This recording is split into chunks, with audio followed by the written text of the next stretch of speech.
Alright, so I originally bought this knife years ago in a thrift store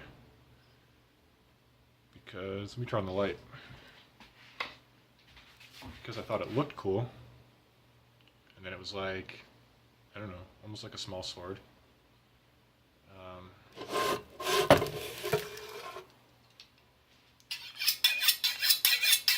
But it's a thin blade, and it's really flexible, but it cuts extremely well.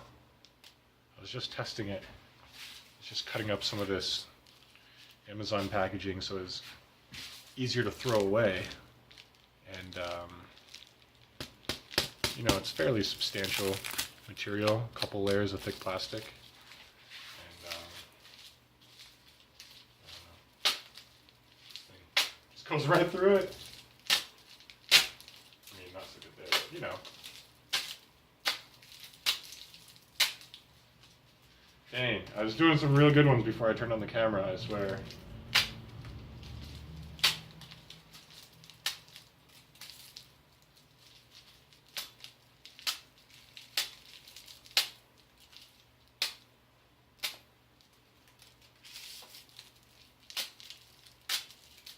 Just goes to show that, you know, a really thin, flexible blade, it's super easy to get it razor sharp compared to a blade that is, you know, if it's thick enough that it doesn't really bend and it's fairly rigid when you go to sharpen it, I find I never get nearly the same kind of edge that I get with a really thin blade. It's very flexible. It's extremely flexible, very thin. Not even much of a, where's the camera lens? Not even much of a bevel, really. It's so thin that you can hardly tell.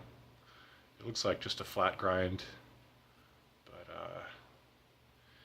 I guess the angle is very steep. So if you look at this, this bevel goes all the way up, you know, a quarter of an inch, maybe half an inch, something like that. And this one, maybe a 16th. So this is a much more, I don't know, what is it, obtuse or something? This is a much less steep, more blunt cut on that edge. So that might be one of the other factors, along with, because this is, you know, well, paring knife, I don't know. I don't know. These are just my observations, but all I know is this thing cuts so effortlessly and is so easy to sharpen.